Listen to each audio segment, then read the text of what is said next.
Greetings, mammals! This is Miss Warfare here. This dragon is back in the Stanley Parable Ultra Deluxe. Don't believe the number 2, but it's actually Ultra Deluxe. It's not the sequel, it's Ultra Deluxe. We're going back into this. I hope we get some more innings out of this before we call it quits, but here we go here. Okay. Oh, what am I doing? Back into this. We get the game again. There's nothing in. Nothing in. This. I think I forgot one. Alright. There wasn't anything that I forgot to go. Gone. What could it mean? Stanley decided to go to the meeting room. Bucket. Not everyone is so lucky to have a bucket, but Stanley is a very lucky fellow. Very lucky indeed. Yeah. Stanley clutched the bucket tightly to his chest and entered the door on his left. Yeah. Got one more on this side. Yeah. I just want the inning. I forgot there was another inning inside. Stanley and the bucket walked upstairs to the boss's office. Yeah. Let's do this. Stepping into his manager's office, Stanley was once again stunned to discover not an indication of anything in life. But Stanley guessed the correct code by sheer luck. Here we go. Was it that the bucket knew all along? Was the bucket guiding him? Yes, this is certainly the most logical explanation. There we go. Here we go. Yeah, I forgot one in inside.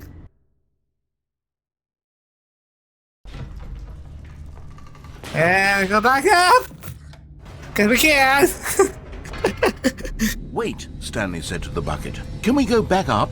When I was pressing those keypad buttons, there was something very intriguing about the number 3. I want to go back so I can try pressing the number 3 again. The bucket said nothing. What?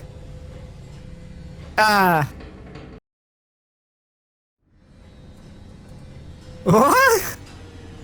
That was weird. Very weird.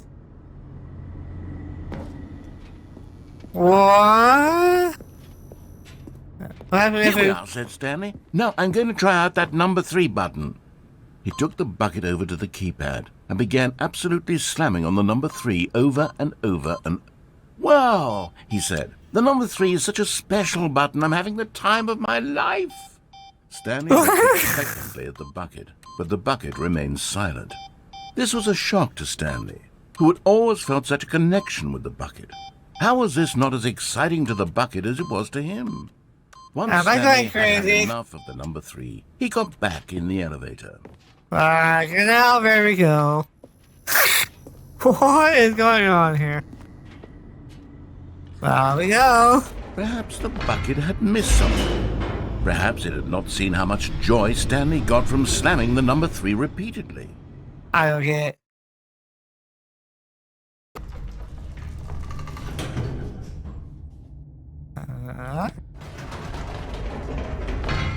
No, said Stanley to the bucket. You can't go on yet. Not till you understand how much the number 3 means to me. You and I have been through so much together, and I just want you to see what I see. Feel the happiness I feel. He smiled at the bucket, and the bucket said nothing. It's never the end. It's never the end. It's never the end. Oh my gosh. Huh? Oh, okay. Here we go, said Stanley. This time I'll really show you. He ran to the number 3 and began to wail on it like a musician on a beloved instrument, weaving a concerto of truth and passion. He wielded the number 3 like a fine artist would wield a paintbrush. He told stories through the number 3, stories of his dreams and hopes and fears. And the whole time, he looked to his bucket for a reaction of some kind. Anything to let him know that the bucket appreciated what he was doing. The bucket conveyed absolutely nothing at all, only silence. Crushed by a wave of dejection, Stanley returned to the elevator. Okay. What is that? This zombie. Stanley and the bucket were so close. They'd always been there for one another. Why suddenly could the bucket not connect with this passion of Stanley's? The question caused Stanley to ruminate the whole way down the elevator. He knew that there must be a way to get through to the bucket, to communicate fully with his dear friend. Surely there was a solution, mustn't there be? The bucket is not responding to me. Here we go! We're not done with this! We're not done with this. "Ah," said Stanley. "I know what to do. I know how to fully express this feeling in my heart." He decided right then and there that he would hold a press conference where he would speak to the public on all matters relating to pressing the number 3 over and over. He would elaborate fully on what the number 3 meant to him and why he felt so alive when pressing it. Then the bucket would be able to see his joy through the eyes of others. It would get to see the world react to this discovery of Stanley's. And it would be through the public eye that the bucket would finally understand Stanley's work. For months, he advertised and marketed his press conference, building excitement around it, developing and rehearsing it, until it couldn't be refined a single measure further. When the big day arrived, Stanley was as prepared as he'd ever been for anything in his life. If he knew.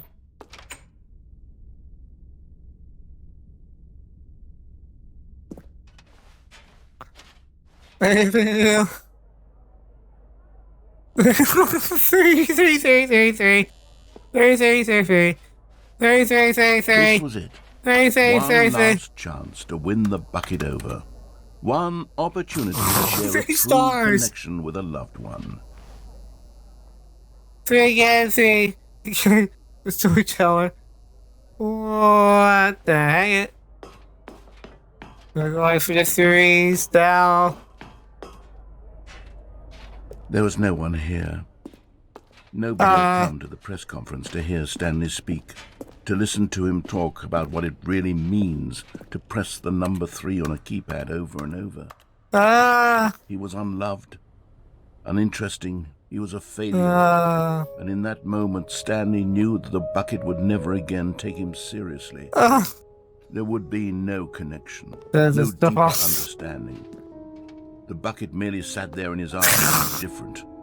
And so it began that slowly, over many years, the two of them grew more and more distant.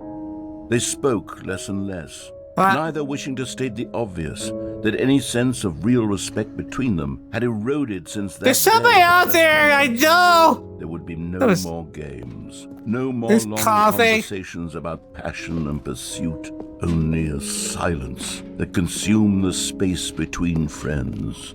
And Stanley, having for once in his life discovered the warmth and comfort of true companionship, was cast back into the unremarkable normalcy of loneliness. Okay. Oh, reset. Okay, I think that's all on that side. Yay! Now we can do the other side. Like the And mill. It was only a matter of time before he found the others. Wherever it takes a lot of humility to carry a bucket so magnificent. Stanley checked his ego and then proceeded onward. Stanley clutched the bucket tightly to his chest. This was not the correct way to the meeting room, but Stanley had felt the bucket calling to him, telling him that the employee lounge was simply the place to be. And here it was. Had the bucket turned out to be correct? Was this better than the meeting room? Yes, Stanley thought to himself. Yes, perhaps it truly was. So How you get tricked now. insightful the bucket turned out to be.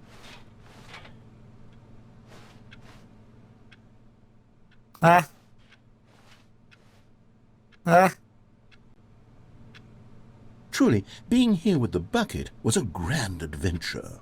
Stanley reflected on all they'd been through together. First, walking through the door on the right, then walking to the lounge, then arriving at the lounge. What a thrilling journey the bucket had inspired.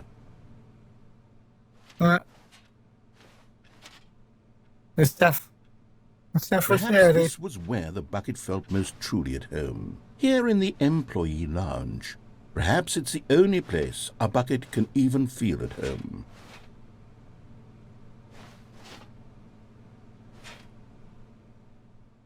Yeah.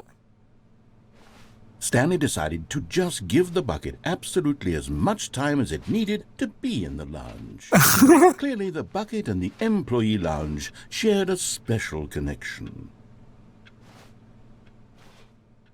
Huh? What? What? Huh? He? Hi? Ho? Whoa? What? Huh? Are we down here? Okay, are we down here? Okay. But finally, the bucket was done being in the lounge, and they took the first open door on their left to get... And so the two of them detoured through the maintenance section and walked straight ahead to the opposite door. Oops, I touched something there. It's taking me down. Oh, good, Stanley. I'm glad you found your way here. I knew Huh? you'd find this place eventually. Huh? You Huh? see, your friends and I are concerned for you, Stanley. We've come together here because we care about you very much. Huh? Bucket you're carrying around everywhere. The bucket isn't even from the original Stanley Parable. It's just sequel content. We're the ones that matter, Stanley. Classic characters from the first game, like the Adventure Line and the Broom Closet. Because that's what fans want from a sequel. They want more of their favorite jokes, not this bucket that they've never seen before. Yes, I know I'm the one who gave you the bucket, but you're spending too much time with it. Don't you want another story involving the Adventure Line? We could make the Adventure Line go somewhere new. Yes, yes, that's what the fans want. Let's do it. Adventure Line! Adventure Line! Whee! Look at that wacky line. Who knows where it'll go up to next? Oh, and it played some silly music as well. Yeah, Adventure Line! Now this is Oh, what the come on. Stanley Parable is all about. Don't you remember all those great jokes from the original dialogue? Also, Stanley is addicted to drugs and hookers. Yes, it's as classic now as it was back then. Let's do it for the fans, Stanley. Let's give them more content exactly like this. But if we want to do that, you're going to have to give something up. No. Don't you get it, Stanley? We need to get rid of the bucket. That's why I'm very proud to introduce a brand new character. This is the Bucket Destroyer. I think it'll make a wonderful new addition to the rich lore of the Stanley Parable. True, it also was not in the original game, but it's such a well-fleshed-out character, with so much personality, that to me, it already feels as though it's been part of the cast all along. Don't you agree? Can you guess what the Bucket Destroyer does? Surely you don't need me to spell it out for you. Yeah, make me feel it. Say goodbye to the bucket. You know Pop it what? into the machine when you're ready. Is this where I go in? Now listen to me. It's crucial that you give it the bucket. I don't know what the Bucket Destroyer will do if it can't destroy your bucket. Destroying buckets is all it knows. That is its singular personality trait. Whee! I can hear you saying, how does a character with only one personality trait deserve to join the pantheon of beloved Stanley Parable characters? Well, you see, if you were are to you really crazy? explore the Bucket Destroyer, you would see that its desire to crush buckets is so densely loaded with complexity and nuance that it's really like 10 personality traits. What other object in this game can you even say that about? The Broom Closet? Certainly not. I wonder what sort of Bucket Destroyer merchandise the fans will be clamoring for after this. Okay, the Bucket Destroyer is getting very upset now. You'll have to hurry and feed it. We can't get back to the classic Stanley Parable characters like the Adventure Line or the Bucket Destroyer until you crush that damn bucket. Quickly now, the fans are waiting. Do it, the fans, Stanley. Give the fans what they want. Oh, jeez! It blew up. What? That king didn't last very long. And then it floats into space. The bucket destroyer. My prized creation. You had so much potential. We were going to do such marvelous things with you, tell such spellbinding stories about you. All of it squandered now. Goodbye, Bye. new friend. For the moment in time that you were here. Hey, what about my bucket? I wasn't doing good with my bucket, my looks. Magnificent. Okay, I think there's 3 E's on the right I haven't been to. With the bucket. Let's have some fun. 3 more innings. Even now, Stanley's office was a distant memory. What did it look like? There was a computer back. Stanley cradled the bucket in a gentle embrace. Hi, bucket. Yet delicate, assertive, yet compassionate. Stanley Are you being weird on me? tightly to his chest. This was not the correct way to the meeting room. I But Stanley had know. felt the bucket calling to him, telling him that the employee lounge was simply the place to be. And here it was. Yeah. Had the bucket turned out to be correct? No, never mind. The bucket was wrong. Stanley took the door on his left to go back to the meeting room. No, Said the bucket. don't go to the meeting room. Go somewhere else. The cargo lift, yes. Good. Said the bucket. Now ride the Huh? lift all the way to the top. There's something Huh? up there I need you to do. Stanley did not question why or how this bucket was speaking to him. It should have alarmed him, of course, because buckets can't talk. But Stanley chose not to think about this obvious fact. He was firmly convinced that the bucket had spoken What? to him, and he unthinkingly did whatever the bucket asked. Okay. In here. Said the bucket. Go into this dark room over here. Stanley once again Okay, obeyed dokie. blindly. Now pick up the phone. I picked up the phone. This is the sad story of a man named Stanley and his bucket. Once upon a time, I gave Stanley a bucket because I thought he was lonely and could use a friend. Oh. And then, very distressingly, he began to believe the bucket could speak to him. Oh, I love this room. I have a kitchen, but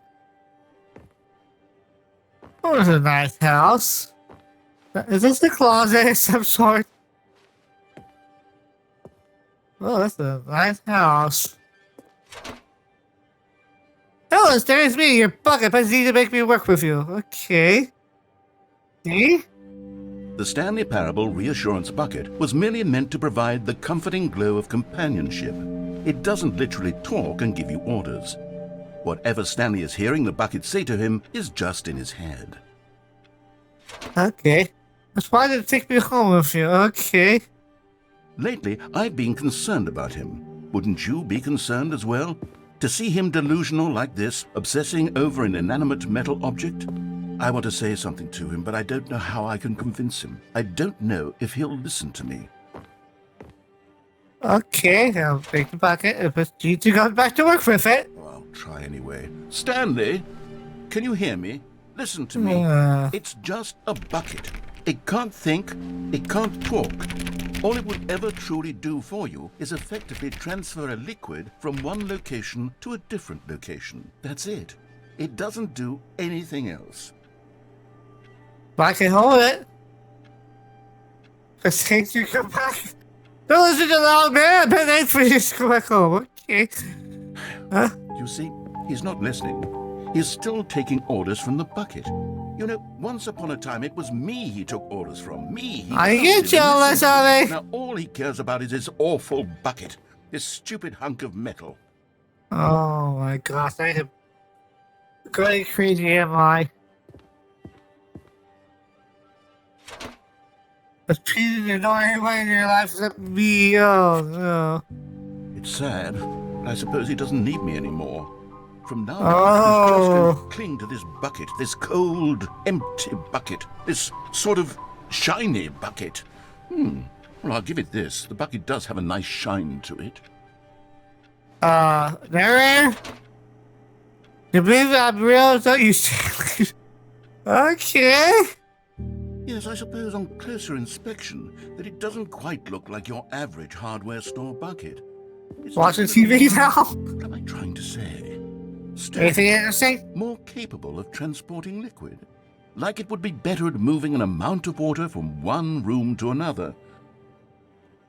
I think the narrators are crazy. But I should relive the same day with me over and over again. Okay, bucket. Oh my God, what am I saying? What? Better at carrying water from room to room. It's a bucket. It's literally just a bucket. Why do I feel some need to point out the ways in which it's so much more than just a regular bucket? Does he need to go home to work? Oh no.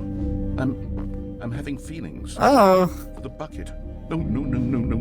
What's going on? Why do I want to be with the bucket?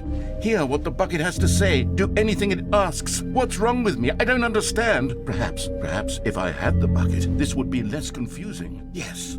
The bucket can tell me what to do in this troublesome situation. Could this be the bathroom over there?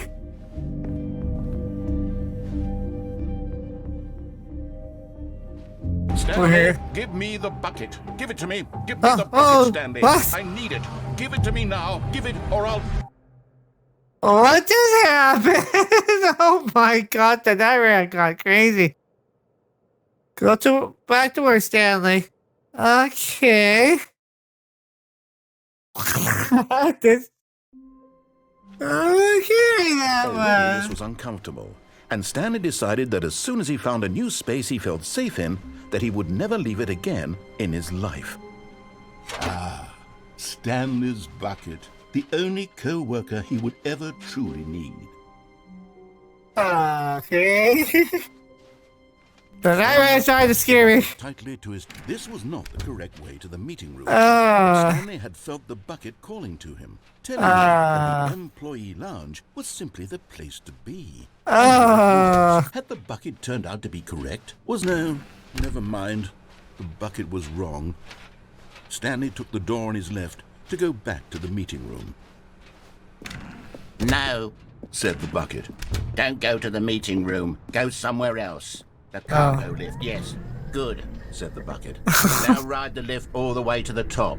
There's something up there I need you to do. What? Stanley did not question why or how this bucket was speaking to him. It should have alarmed him, of course, because buckets can't talk. But Stanley chose not to think about this obvious fact. He was firmly convinced that the bucket had spoken to him, and he unthinkingly did whatever the bucket asked.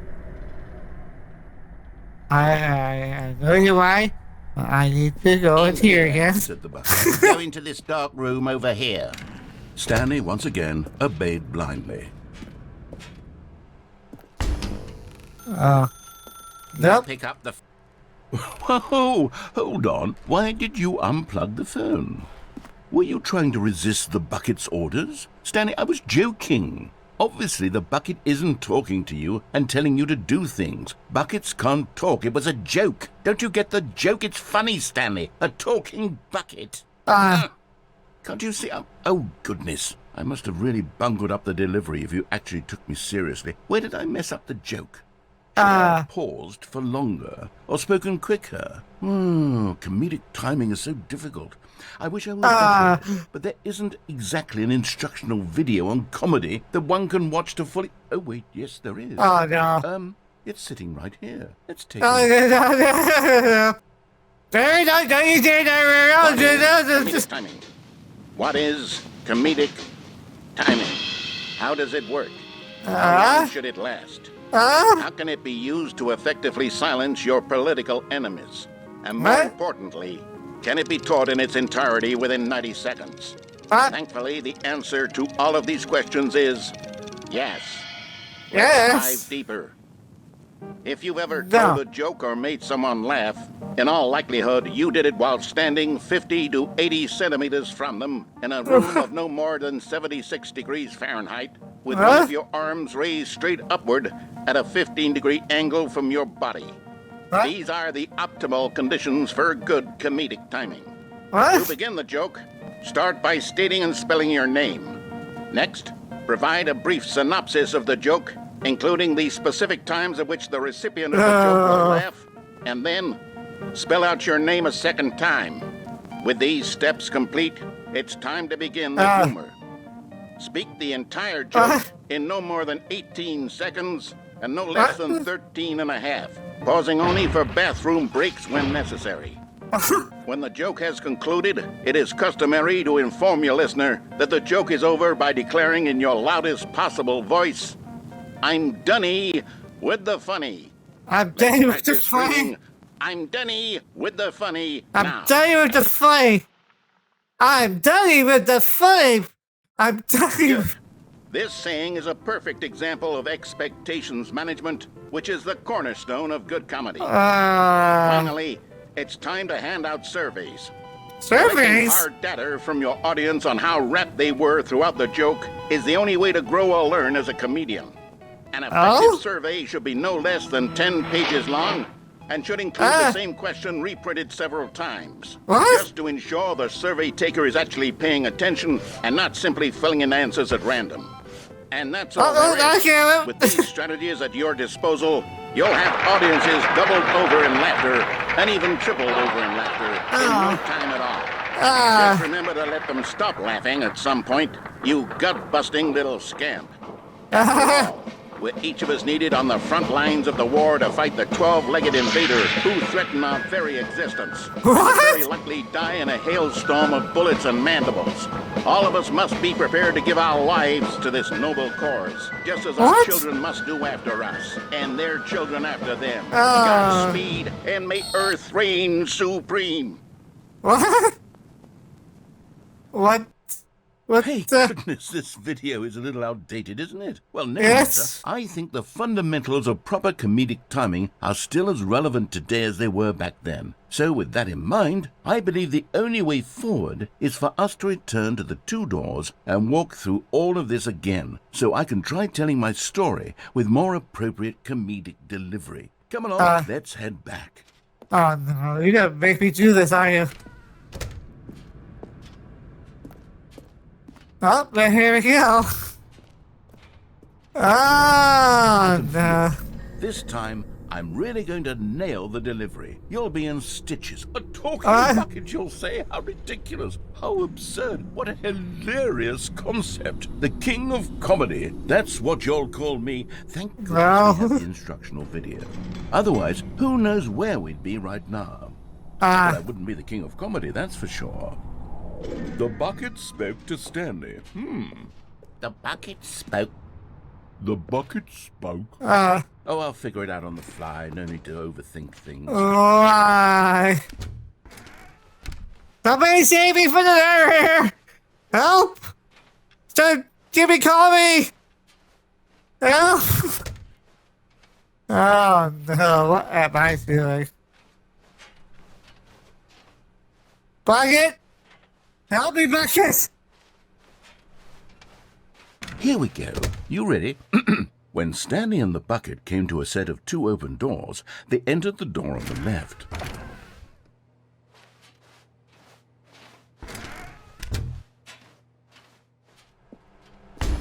What? We're back at the phone already. I don't know what's going on. There were supposed to be several rooms leading up to this. There was supposed to be a build-up to this point, a dramatic display of remarkable comedic wit which culminates in this scene with the phone. But now the timing's completely off. The joke will never land. Well, not the way it was meant to. And it's all my fault. I must have forgotten that the phone room comes immediately after the two doors room.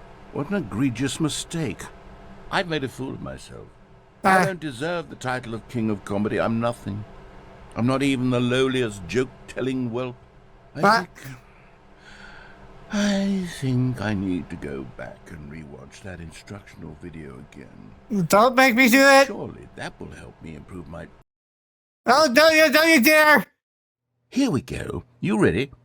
When Stanley and the bucket came to a set of two open doors, they entered the door on the left. Okay, don't make me do this, are you? No. You were supposed to go through the door on the right, leading back to the phone. Did you not even look at the instructional video? I think this is all covered very clearly. There's no way I can make the comedic timing work now. It's done. The joke is completely done and over. It's all your fault, Stanley. I'm going to be ridiculed in the community of other joke writers. I'm going to be shamed at every one of our meetings from now on. All because you couldn't watch a simple video and take a hint. Are you proud of yourself for bringing me down, Stanley? Are you proud? Okay. Stanley, you love the bucket so much it's like you... it's as though one of your other most prized possessions pale in comparison. Yes. There we go. I heard that you are pale. What just happened there? With a bucket you are. No? Still not? Is it the delivery? Pale with shame. Pale with shame. Pale... What's another word to describe a bucket? Stanley, this bucket is so metal, I think I saw it playing guitar. No. No. Get away from making fun of Stanley. Why? I'm no good at these jokes. I need more instructional videos. That's exactly what it is. That's make me the again. More instructional videos. Oh my gosh, now you don't. Okay. That was fine. Yeah, this madness. Okay. Well, that was time to go. I see you, little Jazz. Bye!